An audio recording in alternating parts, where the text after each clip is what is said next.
Boom! Greetings from YouTubeville. Once again, Danny Savage, Draft Guru, dropping 5 more prospects today. I felt guilty yesterday. I just haven't felt well. And I missed dropping a video yesterday, so I apologize. So I always said this is a 365 days out of the year, 24/7 draft network. / college football network. If you like the video, sub and subscribe. It don't cost a dime. All right, next kid. This kid is definitely flying under the radar, bro. I have seen nobody, no one, nobody mention this kid. And let me tell you something.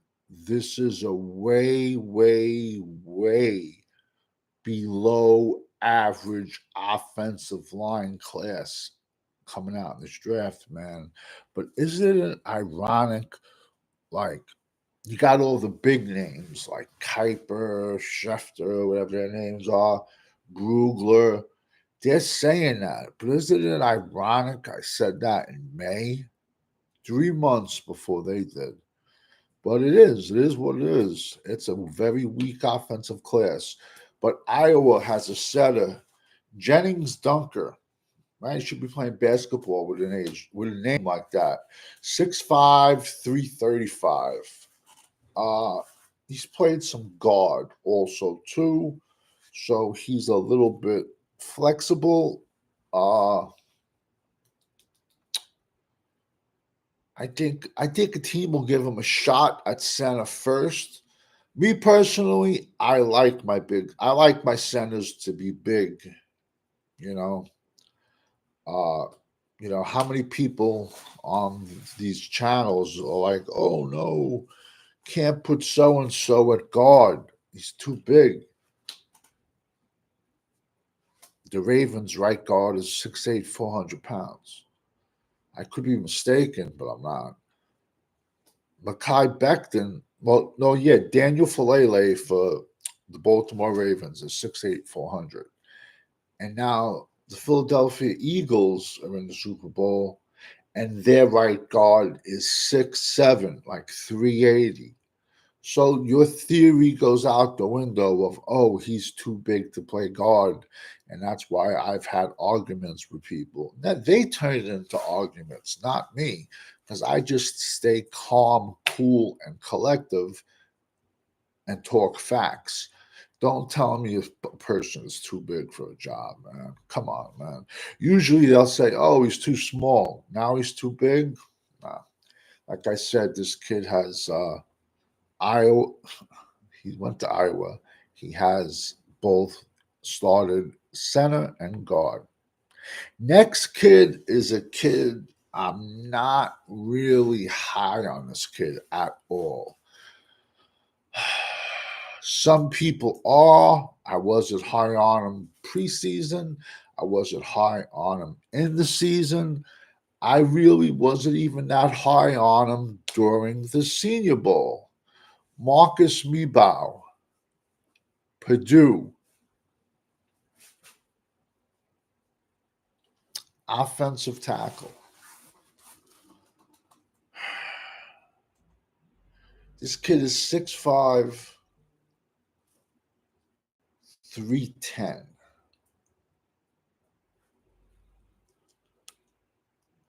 I take that back.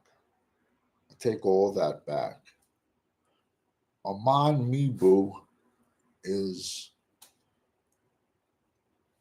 they have very similar names, so I did this one wrong. Amon Mebu is Missouri offensive tackle, 6'3", 300 pounds. He's either going to have to play guard or center in the NFL. Marcus Mebao. Bro, don't hate me. I'm not a morning person. And I do all my shows live, so I don't go back in and re-edit a mistake. If I make a mistake, I just put it in the comments. made a mistake. I just had their names mixed up.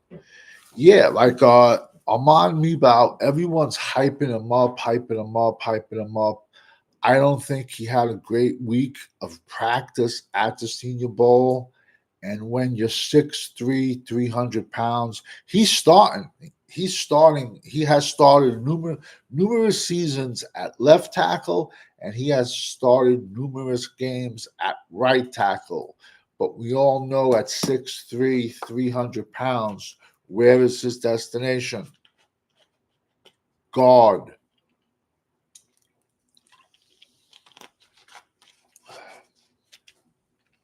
So, like I said, Amon Mebao, Missouri. Next kid.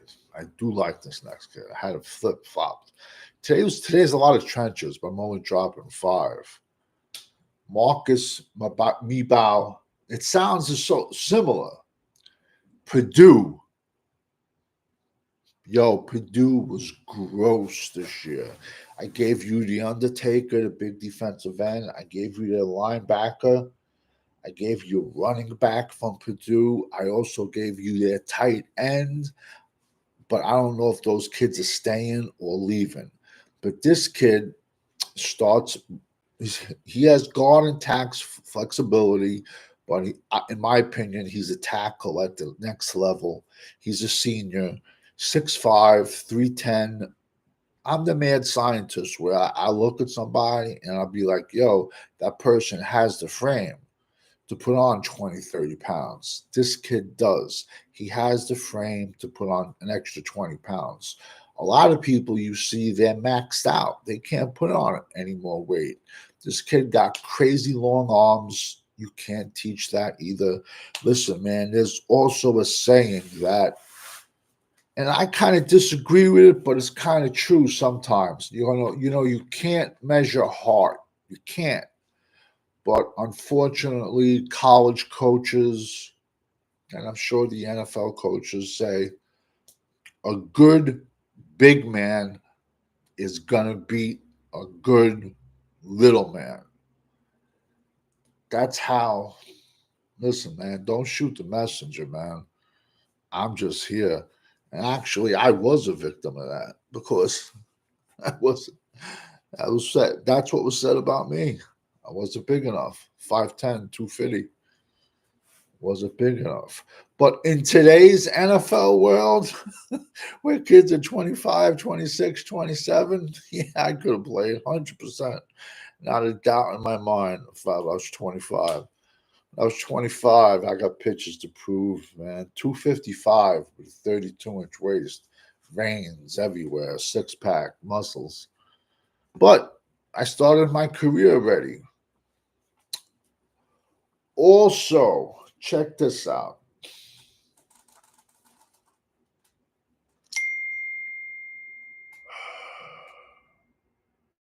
The last kid I'm giving you, I put a whole bunch of asterisks next to his name.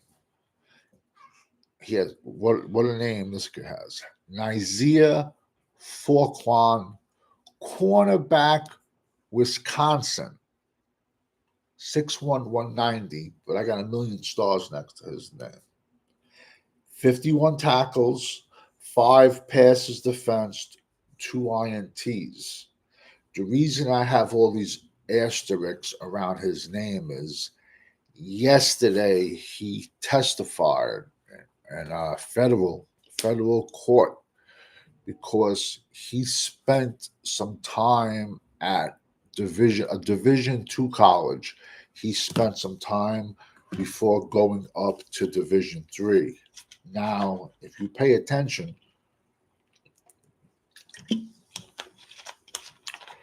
to this channel, the NCAA is not counting JUCO against eligibility when you go to Division I. They're not counting it. A quarterback sued and won. So this kid and a whole bunch of other kids, they all did a class action lawsuit because they're saying when they were at Division II, when they were at Division III, they weren't able to make any money. So their time at Division II, Division III, NAIA should not count against their eligibility. So this is a kid to watch where he might have to come out for the draft, but if the courts favor him, which I think they're gonna, because they've favored pretty much every other single player that's petitioned the NCAA and have granted them extra ability. This kid's gonna go back to college. Also, NCAA is getting so much flack over this. They're just going to say, we're going to give everyone 5 years. Everybody 5 years we're going to give. So, we all thought the 2026 draft would be the end of the C word seniors, but looks like not. Looks like these kids, we're going to have a lot of older players coming up in the season. And if I was a kid and I wasn't that great, I would go to junior college for like 2 years. It's not going to count against my eligibility. They're going to teach me further. I'm going to learn. I'm going to get bigger. I'm going to get more muscular. I'm going to get stronger. And now then I go in the portal. But now I'm 21 years old as a freshman in college football, playing against 17-year-olds. Oh, how about when you're a senior and you're 24, 25? Legit. There's a tight end coming out of Miami this year. He's like 27, 28. He just had so many injuries. But what do you think is going to happen, or did happen? He made a statement this past year, the kid. But when you have a 27, 26-year-old man, you're not growing anymore after that. I had a little bit of a growth spurt at 21. But what happens when this is mostly for the trenches, not so much the skill positions.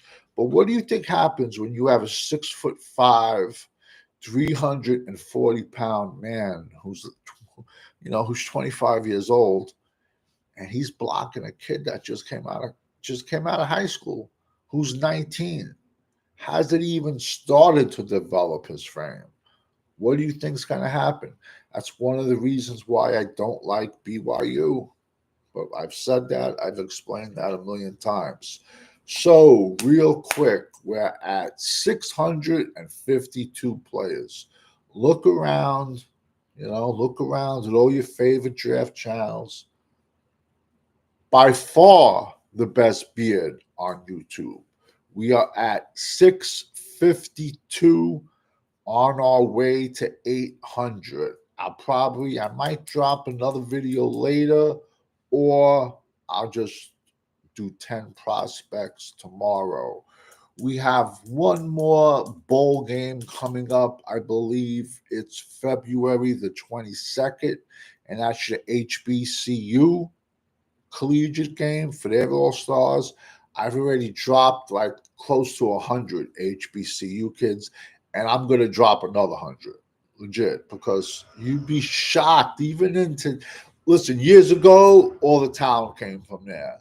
If you look at every NFL roster plus the practice squad, there's like 5 to 10 kids from the HBCU. A lot of times these kids go to Power Fives and they have issues and stuff like that. And then they go back home. Then their parents can watch them play, this and that. Every team has between 5 to 10 HBCU players on it, so you should be paying special attention to it. At least I do. Because if you're good, we will find you. If you're good, I will find you. I'm still beating myself up for not finding that Division III lineman the other day. That's how much of a perfectionist I am. I'm an extremist. But there's only 4 Division III guys in the NFL, and who's not to say I would not have found him between now and April 24th draft? But that's how much that's how much of an extremist I am. All right, you got to sub and subscribe to the Frisco Report. It usually comes on Wednesday nights or Thursday nights. We got Cowboys Corner, freaky, talking crazy on Saturdays. Cowboys Corner. We got Fifth Quarter Cowboys. He comes on Monday nights and Friday nights. He's Freaky Fridays. Then we have Cowboys Champ OG. Cowboys Fiend. We're going to try to get him to rap this week, man. He was dropping bars to Eric B. and Rakim the other night. And I'm showing my age, but they were legit top 5 best rappers ever. I'm showing my age. I'm showing my bias to East Coast. 1980s Cowboy. He knows his shit, man, and he drops knowledge, and he's not going to sugarcoat stuff. He's going to tell you like it is, man. Listen, man, the very few Dallas content creators out there are going to tell you like it is, and we're not delusional, man.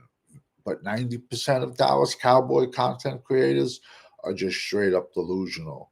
That's why I made my channel a college draft channel. We also have Ishan, Hollywood's newest up-and-coming producer, and Caledonian Films Production. Jonathan Martinez, good morning. Good morning. Thank you for jumping in the chat. Yeah, like I said, there's very few, content creators that are going to give you the truth. The majority of the Dallas content creators, act like they want to work for the star, and we can draft anybody in any round, and they're going to be making videos saying this person's great. Well, think about it. How many free agents do we pick up during the year, and they're making videos about how this guy's going to help us, that guy's going to help us? How'd that Dalvin Cook pickup look?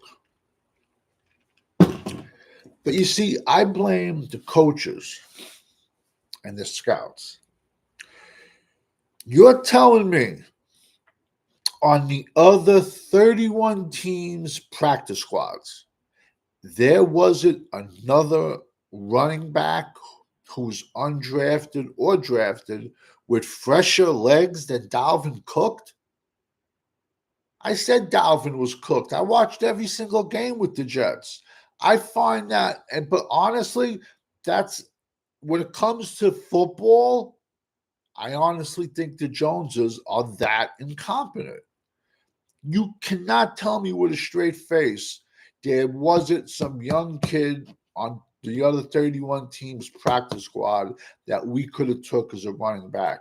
No, we take a broken down old Dalvin Cook.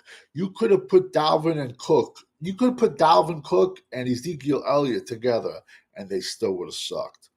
That's why, listen, man, I jump on a lot of other people's chats, and I'm thankful to be invited. I truly do.